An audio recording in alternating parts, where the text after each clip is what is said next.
Thanks, guys. Here with the first head coach in Cleveland Browns history to beat both the Ravens and the Steelers in the same season. You've won 2 games in a row. Feeling pretty good, I would imagine. You know, what's kind of your temperature on this team now that you finally have stacked wins together? Well, I think first and foremost, you got to treat this week just like you did last week and the week before. It doesn't matter about the result last week. You got to continue and try to get to 1-0 this week.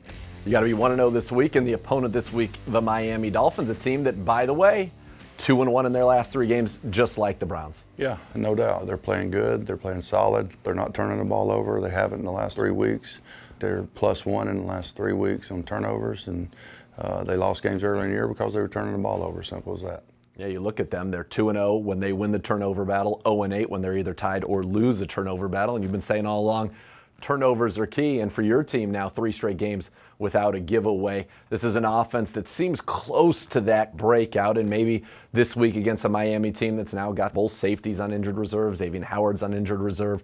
Maybe this is the week we see this offense kind of have that explosion we've all been waiting for. Well, I want to just be consistent. I want to be consistent with our execution offensively, produce and execute when we get in the red zone, and start stacking points together and just to be the best that we can be each and every day. It has nothing to do with who we're playing. We've played 1 through 6 in total defense this year. So it's nothing to do with that. And we had the opportunities to move the ball and score against them, and we didn't do it. So it's more about us than anybody.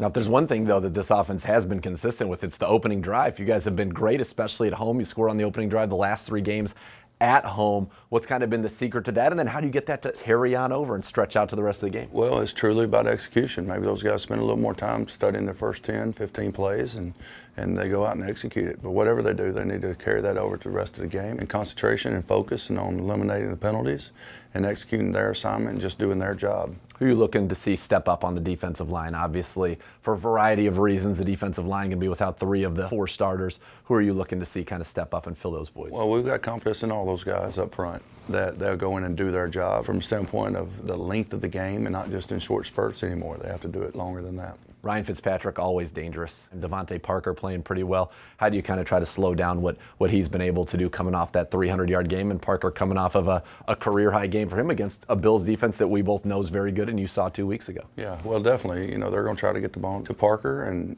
Fitz he's a good veteran player that knows how to distribute the ball, knows how to read coverages. There's not going to be too many things that you throw at him that he hasn't seen, and it's all about getting pressure on the quarterback and making him do things sooner than he wants to do them. Coach, you've talked about your team rallying together. Have you seen that this week? We're going to rally together. We're going to stay together. We're going to run toward each other during adversity, not away from each other. And I have total confidence our guys will do that. Coach, thanks so much for the time. Good luck on going 1-0 this week for the 3rd straight week against the Dolphins. Thank you, Nate. Thank you.